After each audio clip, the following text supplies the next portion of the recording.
Muy buenos días. Yo les voy a hablar acerca del modelado de dos electrodomésticos típicos, que es para el uso de un robot humanoide en una cocina inteligente. Entonces, para empezar, vamos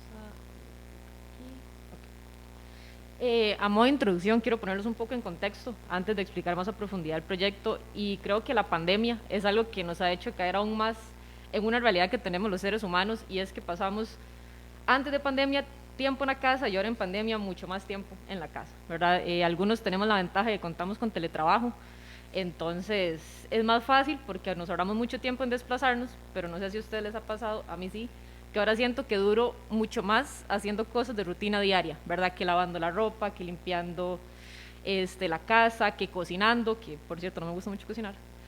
Eh, y es muchísimo tiempo el que uno gasta, más del que uno cree, ¿verdad? Entonces, una de las cosas que nosotros estuvimos analizando junto con el profesor Federico es qué pasaría si pudiéramos tener algún tipo de método para optimizar ese tiempo que gastamos en nuestras rutinas diarias, y así podemos no solo utilizarlo para mejorar ya sea nuestro tiempo de estudio, nuestro tiempo de investigación, nuestro tiempo de trabajo, sino en otras cosas, ¿verdad?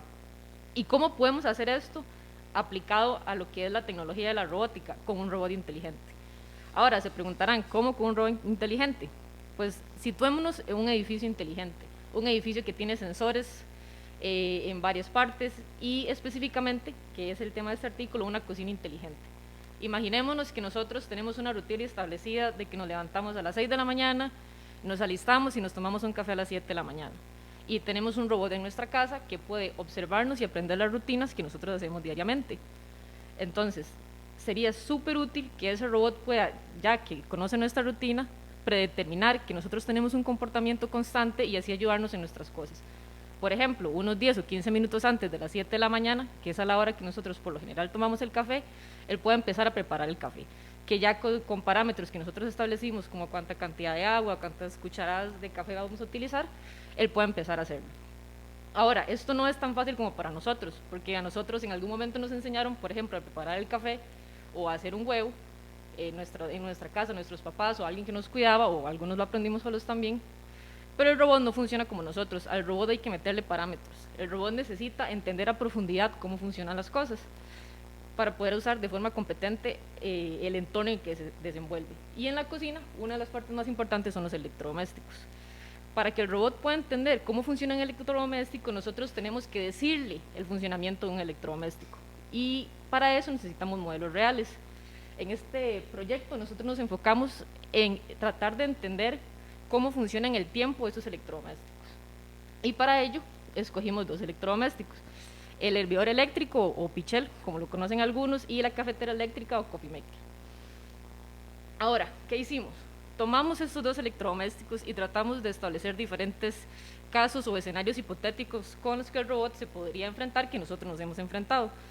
Por ejemplo, el caso número uno, tenemos que él es agua recién salida del grifo, hervidor eléctrico frío. ¿Qué quiere decir esto? Nosotros pensamos, ok, tenemos un hervidor eléctrico, queremos hacernos un té, por ejemplo, y entonces queremos ver cuántos diferentes tipos de cantidad de agua tiene el pichel, cuánto dura en hacerlo con el agua recién salida del grifo. Y el pichel en frío quiere decir que tenemos bastante tiempo de no utilizar el hervidor eléctrico. Por ejemplo, en la mañana, duramos toda la noche durmiendo, haciendo nuestras actividades diarias o nocturnas, y el hervidor eléctrico estuvo sin uso. Entonces, esto fue un caso de interés. Los otros dos casos de interés, que es el caso 2 y el caso 3, tratamos de ver si había alguna diferencia con el agua a temperatura ambiente. ¿Por qué? Porque nosotros partimos de un principio de que el agua recién salía del grifo y el agua a temperatura ambiente, y con temperatura ambiente me refiero a que colocamos el agua en un vaso o en un pichel y lo dejamos en la mesa o en un estante y le dimos un tiempo para que se enfriara, por decirlo de alguna forma, y queríamos ver si había alguna variante con eso. Y lo mismo pasó con la cafetera eléctrica del coffee maker. Además de ver la temperatura del agua y si el electrodoméstico había estado en uso o no, también queríamos ver el tiempo que duraba haciendo diferentes cantidades de agua, o en el caso de la cafetera eléctrica, diferentes tazas de café, 2 tazas de café, 4 tazas de café, 6 tazas de café, y así. Entonces, en estas tres imágenes vemos los resultados del hervidor eléctrico que se muestran aquí. Les voy a enseñar con el cursor los puntos. Lo que representan es el instante en el tiempo donde tomamos el dato. Entonces, este primer punto que se muestra aquí como en gris es la primera vez que hicimos un experimento, y aquí quiero aclarar que hicimos o repetimos los experimentos 3 veces para ver el margen de error que teníamos en las diferentes muestras del experimento. Y lo que hicimos fue empezar a variar la cantidad de agua que tenía el hervidor. Entonces llegamos, llenamos el hervidor, el primer caso fue a 0.5 litros, pusimos a funcionar el hervidor y pusimos a correr un cronómetro. Cuando hirvió el agua, paramos el tiempo y así recolectamos los datos. Y así con cada una de las pruebas, con los escenarios de cada uno. ¿Qué queríamos con esto? Con esto lo que queríamos hacer era, mediante el método de los mínimos cuadrados, identificar si había una curva de mejor ajuste, ya sea lineal, polinomial, logarítmica o exponencial, que pudiera describirnos cómo funciona ese electrodoméstico. ¿Para qué? Para que si en algún momento nosotros necesitamos decirle al robot, es que tengo 15 minutos para calentar 1.2 litros de agua, él sepa cuánto tiempo antes tiene que empezar. Entonces este fue uno de los casos para el hervidor eléctrico. Aquí está más o menos como el resumen de los 3 casos, y nos pareció muy curioso y nos llamó la atención que para cada uno de los 3 casos la curva de mejor ajuste fue la polinomial, y aquí están los valores de R cuadrado que se acercan bastante a la unidad, y esto quiere decir que conforme más cerca están a la unidad hay menos margen de error. Para el caso de la cafetera eléctrica fue un poco más interesante, por decirlo de alguna forma, porque no quisimos enfocarnos en solo un tiempo, sino queríamos concentrarnos en 2 tiempos. Ustedes van a ver que hay una gráfica o un conjunto de gráficas más a la derecha y otro más a la izquierda. ¿Qué son estos 2 tiempos? El primer tiempo es cuánto dura el coffee maker o la cafetera eléctrica en hervir el agua y pasar el agua al tanque por las mangueras hacia el filtro donde está el café. Ese fue el primer tiempo que medimos. Y el segundo tiempo que medimos es, después de que terminaba este proceso, cuánto duraba pasar el agua con el café ya listo del filtro a la jarra o al pichel que queríamos ponerlo. En el caso de la cafetera eléctrica, que también nos llamó mucho la atención, no fue tan estándar el comportamiento de la curva de mejor ajuste. Para el caso 1 se mantuvo la curva polinomial de segundo orden, pero para el caso 2 podemos ver que tenemos un comportamiento más que todo exponencial, y para el caso 3 tenemos una combinación entre el caso de polinomial de segundo orden y una curva logarítmica. A nivel de conclusiones, notamos que para el hervidor eléctrico se comportó mucho mejor de lo que esperábamos, con un comportamiento polinomial de segundo orden para todos los casos. Esto quiere decir que este electrodoméstico podemos usar una curva polinomial de segundo orden con el robot y él puede identificar cómo va a funcionar correctamente este electrodoméstico.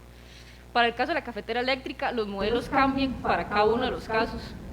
Creemos que depende mucho por los días que se hicieron los experimentos y también por las diferentes temperaturas que se encontraban a la hora de cambiar los casos.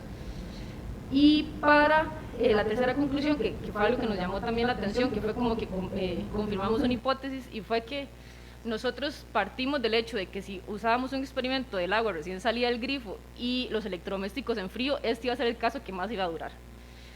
A modo de recomendaciones, sí nos hubiera gustado tal vez tener un ambiente más controlado. Todos los experimentos lo hicimos en el laboratorio, en el Arcus Lab, y los días, conforme hacíamos los experimentos, tal vez habían días más calurosos, otros días más fríos, y hacer los experimentos en un entorno más controlado creemos que puede ser sumamente enriquecedor para la investigación. Y también me gustaría mencionar que eso es un proyecto que aún estamos trabajando. Aquí mencionamos 2 electrodomésticos, que era el hervidor eléctrico y la cafetera eléctrica, pero también estamos buscando hacerlo para un hornito tostador y para una plantilla eléctrica. Y bueno, en mi caso yo estoy terminando la licenciatura trabajando en esto, y más que todo como en un entorno de simulación de la cocina virtual, y ya en la parte de maestría nos gustaría enfocarnos más también en la detección de más rutinas del ser humano y la implementación física del sistema. Y eso sería. Muchas gracias.